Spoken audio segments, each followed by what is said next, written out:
Have you ever heard the term death by a thousand paper cuts? That's often what life in the military feels like. We certainly do have to deal with multiple mountains of paperwork. We are probably, in fact, significantly responsible for the destruction of the Amazonian rainforest. But however you think about paperwork, love it or hate it, it needs to be done before you leave the military. And of course, if you're about to leave the military, whether by retirement or other circumstances, you will want to be up to speed on what you need to do so you can leave no paper unsigned. That's what's coming up in today's episode. Howdy, and welcome to DD214, the podcast for people leaving the military. I'm your host and retired veteran, Eric. Welcome to the show. The mission of the DD214 podcast is to provide a place for veterans and transitioning service members to share their experiences and insights to improve the body of available information for the betterment of our community. But before we get into today's episode, let us talk about our sponsor. Today's show is sponsored by my wife, Wendy, and her web design business. Wendy also edits this podcast, so it's appropriate that she gets to sponsor the show, right? Am I right? If you're married, you know. Wendy designs websites to get your business, podcast, or church found online.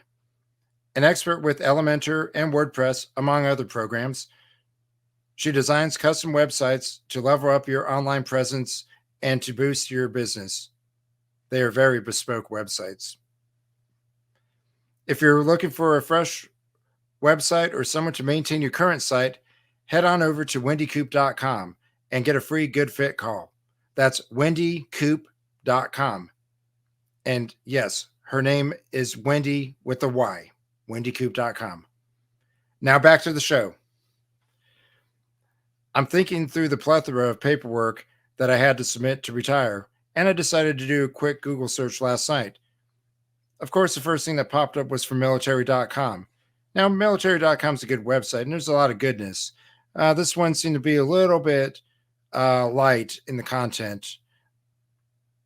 They go over 4 different things that you need to consider when you're retiring. The pre-retirement package, assembling the necessary documents, submitting your form DD214, and reviewing your retirement pay in my pay, right? Well, when you're active duty, it's called a leave and earning statement, LES. Now it's a electronic retirement account statement, or ERAS. That's what I look at. Same MyPay website, though. Just a different dropdown. So let's go over the one by one here. The pre-retirement package. 1 year prior to your retirement date, you will receive a pre-retirement package from your branch of service to help you prepare for retirement. Now, I don't know how the other branches do it. I was not given any kind of package. In fact, I know of no sailor who ever received a package that told them everything that they needed to do to retire. They weren't given a manual because we have a manual. It's called the MILPERS Man, or Military Personnel Manual. Don't ask me why the Navy's personnel instruction is called the MILPERS Man and not the NAVPERS Man, but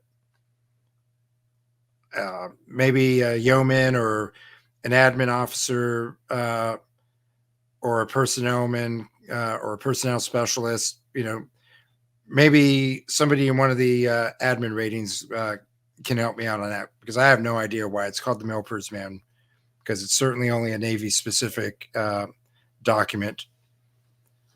But it does contain all the things, all the sections, and all the information.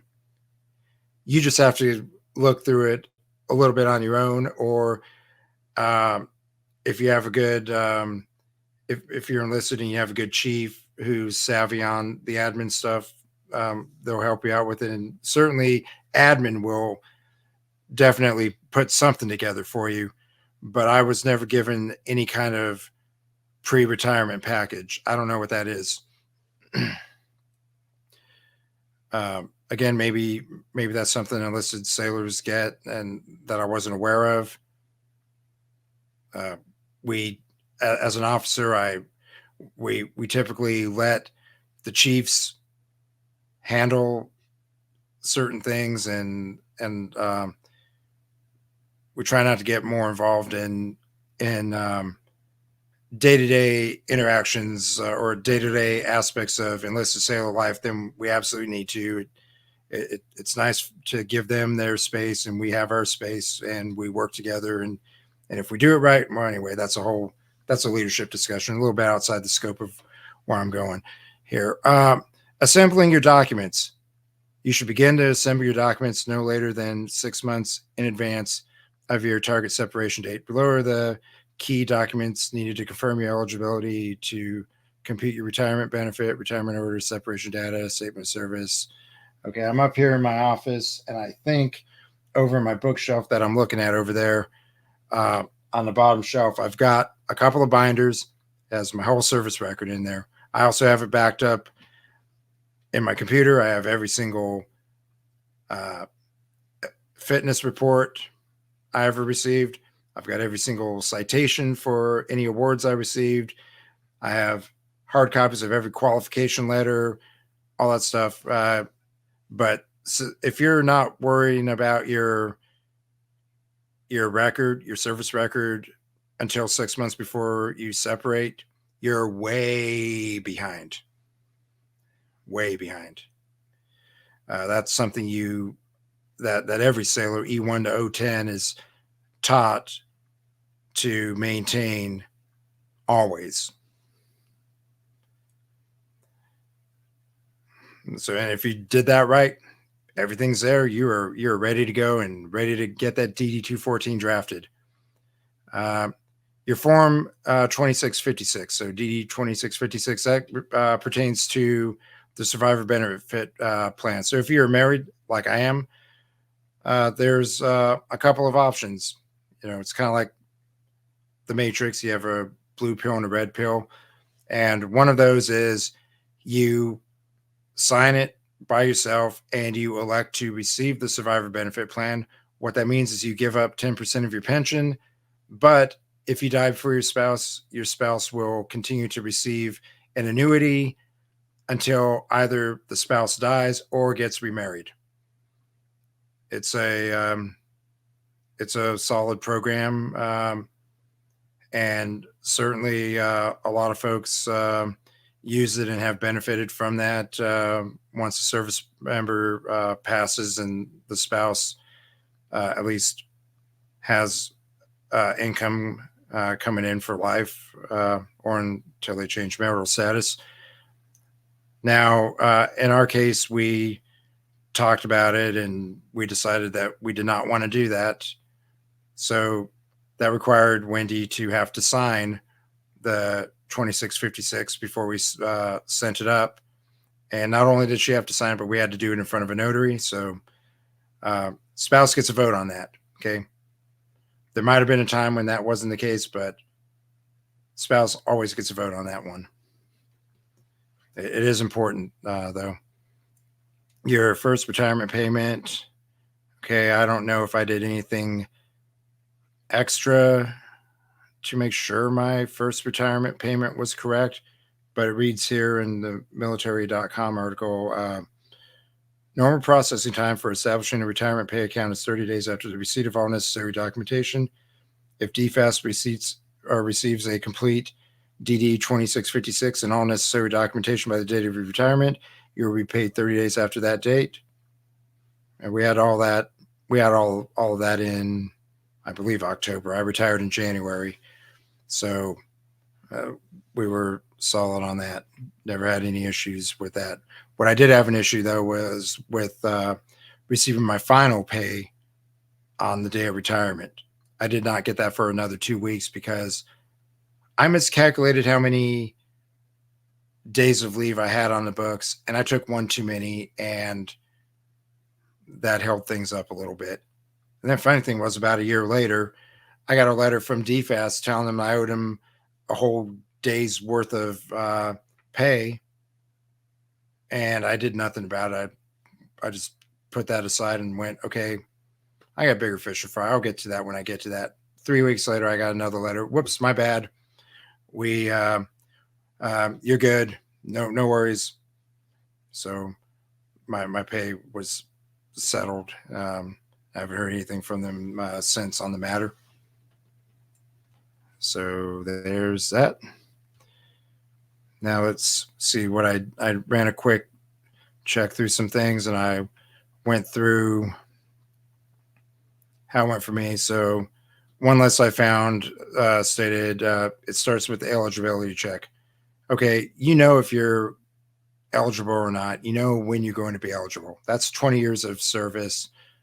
Unless you are being medically retired for a medical issue, then they have a whole different timeline. I'm simply talking the standard. I'm retiring. I've met more than enough time. I'm over 20 years. I'm retiring. I have a whole year to do this process. That's the timeline I'm concerned about on this. Perhaps in a future episode, I'll have one of my friends who retired, who had a disability retirement, come on and talk about how that went for them, because I'd be curious to know myself. Okay, notify the chain of command. Of course, you're going to notify the chain of command. So I went into the mailper's man. I found the formats for all the letters I had to write, all the correspondence I had to draft up, and then I routed it. Then, in my case, I was working in the Pentagon. I was working for a 1-star, and sent that up to him, and then that letter actually goes up to Millington, and then they will start the ball rolling. But my admiral, well, not the approver, he has to endorse it with the recommendation, yes or no. And of course, he recommended yes, and then it went up, and that got the clock rolling on getting my orders drafted and generated. Of course, this was during the COVID era, so I should have had those orders 6 months, no later than 6 months before retiring. I got them about 5.5 or 4.5 to 5 months. I got them about a month late, but it was COVID. A lot of the civilians who generate that paperwork were either sick or working remotely, whatever the case. There was a lot of admin backlog going on during the COVID era. I know we all want to forget about that, but that was a fact of life. Hopefully that's been fixed by now, because it's been a bit since we've had widespread COVID lockdowns. Whole different topic, I know. And all those people are either back to work full time, or they've retired, and new people are in. I'd like to know. It's been a couple of years. I've been out of the game for a bit, so I'd like to know. Please chime in the comments section if you're on the YouTube channel, or send me an email on my website here. Okay. Medical examination. That's very key. And you really do need the whole year to do that. You're going to need to make appointments. You got to establish certain things. In my case, I sometimes am not feeling that well. And I spent an entire 12 months meeting with a licensed clinical counselor, and she was able to diagnose me with depression and anxiety, and was able to help me get into some programs to address that, and got me a couple appointments with the psychiatrist so I could get appropriate medication as well, and that seemed to help. So that does take time. I also had to make several appointments to get my knees, my feet looked at. I had documented pre-existing gastro issues that actually got me into the hospital at one point several years back. and all that adds up. I ended up with a disability rating, and that's the whole point with the medical examination. They need to know if they broke you, and if the Navy or the military broke you, then they need to buy you. That's one way somebody told me about looking at the VA disability system. They broke you, they buy you, and it's arduous service no matter which branch you're in. So you got to get into those appointments. If you're over 20 years, it's more likely than not, I think, that you're going to have at least 50% disability, if not higher. In my case, I'm 60. The key thing with 50 is that's the point at which your disability payment is now on top of your pension. If you are below 50%, they take your disability rating out of your retirement, and then the VA gives you that money back, but you don't pay tax on it. So you get a tax benefit, but it's not the same as having the money on top at the beginning of every month. When you get your pension, you also get your disability. It's probably a little bit better that way. I don't see how giving up $1 to get 28 cents back. I don't know. Anyway, I'm not a tax guy, so there you go on that. TAP. So there's this thing called Transition Assistance Program, or TAP. Everybody is required to take it, no matter what, no matter the characterization of your separation, no matter what the circumstances are. You have to take the TAP class, and they actually allow you to take it up to 2 times. And I know people who've taken it the first time a few years out. They weren't sure how much longer they were going to stay in. They stay in a little bit longer. They may have even used some of the programs that TAP gets you connected with, and then decided to simply continue the service. Well, they can take it again. You have to take it within a year of retirement anyway, so they'll have to take it that second time. It's got good information in there. They help you with your well, in the Navy, it's called the Veteran or Verification of Military Education and Training, or VMET. For me, it was a 24-page document. Took every single assignment I ever had, including TAD assignments at schools, and it translated that into civilian speak and into also explained potential certifications and licenses I might get that are commensurate with that experience, with those tours, with that training. It's a useful document, I think. And I think it's also useful when it comes to writing your resume to when you're seeking employment again on the outside. So that's definitely a good one to get. You do that about the same time as you do your 2656 and the other documents here. Yeah, their counseling that goes almost hand in hand with TAP. The counseling actually happens before TAP, and it's, in my case, it was with the same person who ended up facilitating my TAP class. That's when I did the VMET. That's when I filled out a lot of those things. Also signed up for some additional courses because I thought, well, maybe I want to be a teacher. I have teaching experience. With the military, maybe I want to be a high school teacher.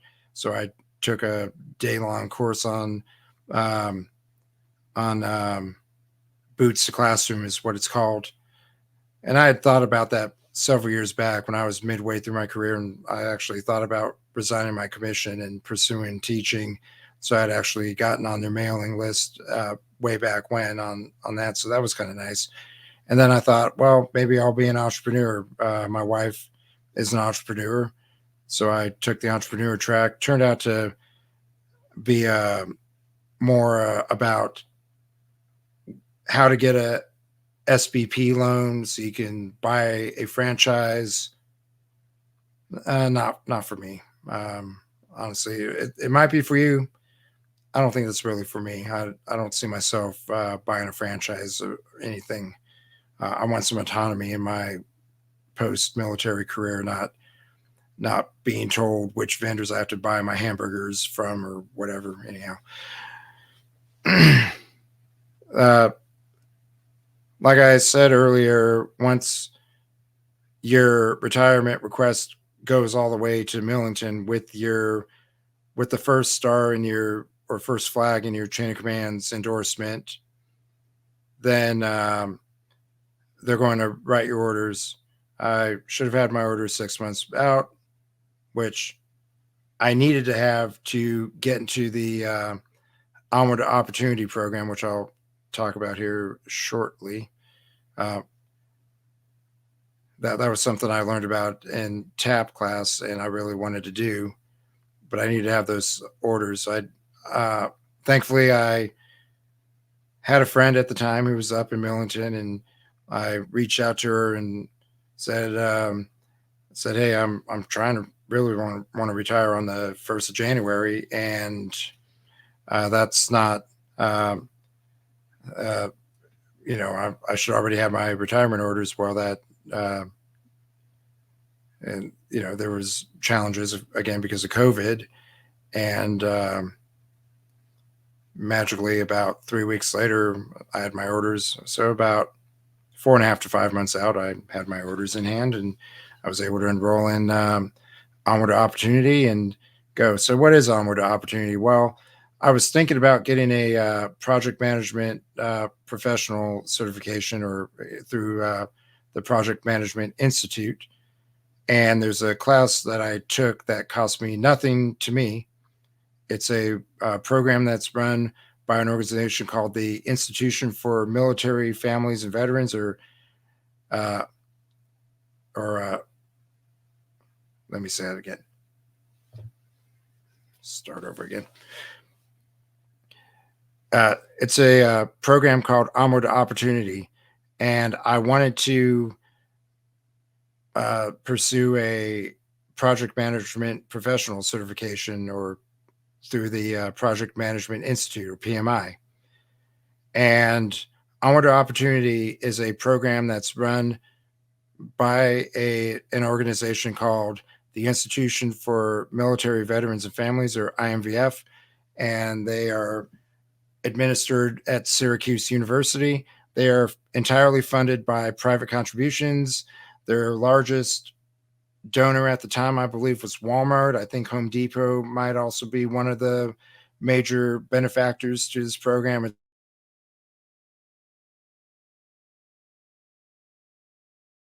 It's great. It's no cost classroom training. The first is this boot camp that everybody goes through, and they do a large group of us in one fell swoop, and we get introduced to several opportunities. We get to meet virtually with recruiters from large companies like Amazon and such.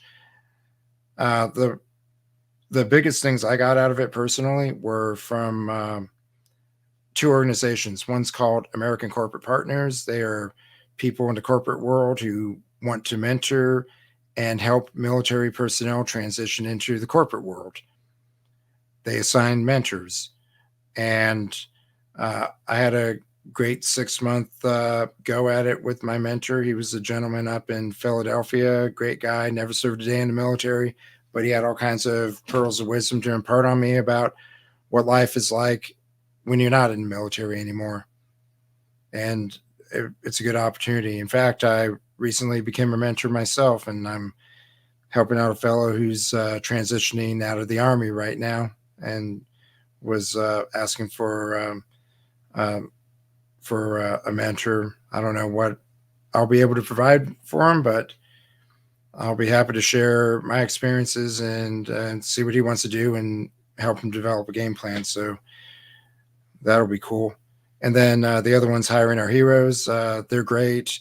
Among the things they offer are help with writing your resume. I ran my resume through the gentleman up in South Carolina a bunch of times, and he got it down where I got all the military jargon out, got all the civilianese lingo in, and it's a good. I got a good master resume, I guess you would say. And then my take on resumes is you should always have like a huge master one that's got everything, and then you tailor out the stuff that's not relevant for the jobs you're applying to. Tailor resumes. That's an episode I'll record in the future about how to do resumes, and I'll even do some fancy screen sharing on that one as well. Let's see. What else do I need to cover? So I covered disability. We'll go back from the top. I covered eligibility, informing the chain of command, getting the process rolling, completing necessary paperwork, medical, TAP and O2F, and other programs that are out there for educational benefits. Going through your counseling, getting your orders, finalizing your administrative requirements. Okay, so that's the next one. I can't speak to the other services. I basically wrote my DD214. And by that, I mean, in the Navy, we use a program called INSIPS for everything. I used it for most of my career. It actually came on several years after I had entered.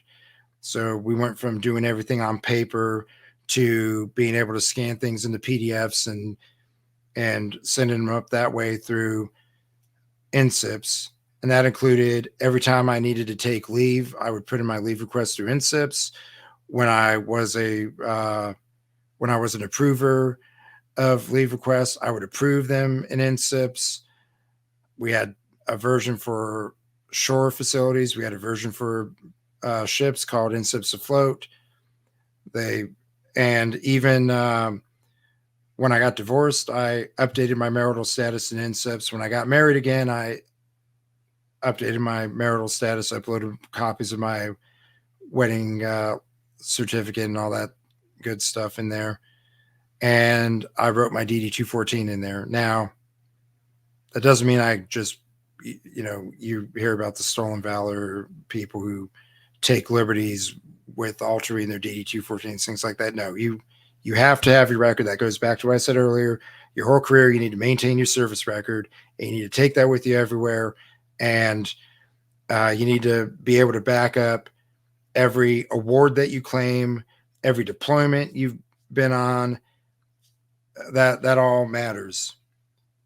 So I did that. I sent it up through INSIPS. They sent it back more smoothed, I guess. That's an admin term we use. When you smooth it, you get the grammatical errors out and the other styling things. I look at it, I go, yeah, this is wrong, this is wrong, this is wrong. I need this changed. And I went back and forth a bunch of times and finally got my DD214, had that in hand, thankfully, in October of 2021. So about 3 months before I actually retired. Now, this is important. I was in the Pentagon. I was inside the National Capital Region. The personnel support detachment there is going to be generally the highest level quality customer service that you're going to get. Because think about it. The people retiring from that region are senior people, right? Not just mid-grade folks like me. I retired as a mid-grade kind of officer. I retired as a commander in 2005. But then I got down to Florida and I started working as a Navy contractor, and some of the folks, some lieutenant commanders and commanders who were retiring, they get to their retirement date and they don't even have their DD214. Well, that's not good, because that means a lot that has serious implications, because without that DD214, you can't get your disability finalized. You can't start getting your benefits. That can create a whole mess. Now, like I said, not all personnel support detachments are created equal, and perhaps the ones in the fleet concentration areas were either overwhelmed or something there, but that was actually happening. That was about a year and a half to 2 years ago. I sincerely hope and pray that that's changed, because you should not be retired and no longer getting a paycheck without your DD214, because that's affecting everything. I think that even affects your pension. So, I mean, that's all going to get back paid. Don't get me wrong, but if I didn't have a job lined up already and I'm retired, I'm no longer drawing an income. How am I supposed to pay the bills? How am I supposed to pay my mortgage? How am I going to eat? How am I going to get medical care if the VA is not going to take me because I don't have that piece of paper? Hopefully they fix that. But let me know if they have or haven't, or what your experiences may have been. In the next episode, I'm going to talk about at least one thing that I omitted off my list of retirement planning considerations, and that is the ceremony itself. A retirement ceremony is entirely optional, and it's a personal decision for you to do it or not to do it, or to make it as elaborate as you want or as plain as you want. There's a whole basically a la carte menu of options for different components you can put in there. And I would like to hear everybody's comments and read comments from people about what they did or didn't do, or if they even decided not to do it at all. And as to why. Again, it's a personal decision. You don't have to, but if you do, it's to thank your friends and your family.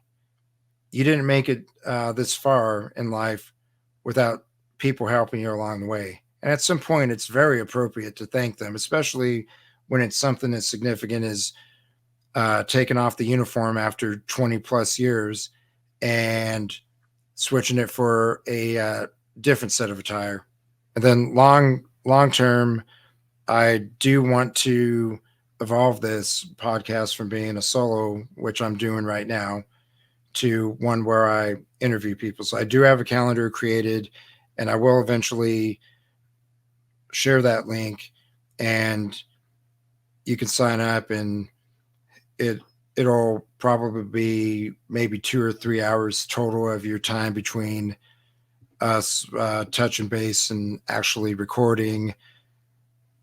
But again, I do want to start broadening to other people's experiences. And I also don't want to just keep this as a Navy podcast. This is a military podcast. So all branches, I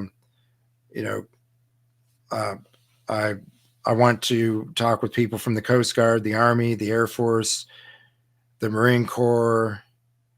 I want to see what the Space Force, although I don't think there's anybody actually retiring from the Space Force except for the people who were getting there already while they were in the Air Force. They'll be the ones retiring from the Space Force, but maybe in 18 years we'll have people who actually did full careers in the Space Force. If I'm still kicking and doing this, then I'd like to hear their stories as well. Thanks for tuning into this episode. Be sure to follow the show on my website, the DD214podcast.com, or in your favorite podcast app, so you know every time there's a new episode. And be sure to share this episode with your fellow service members and veterans. Again, my name is Eric, and this is the DD214 podcast. Until next time, huzzah!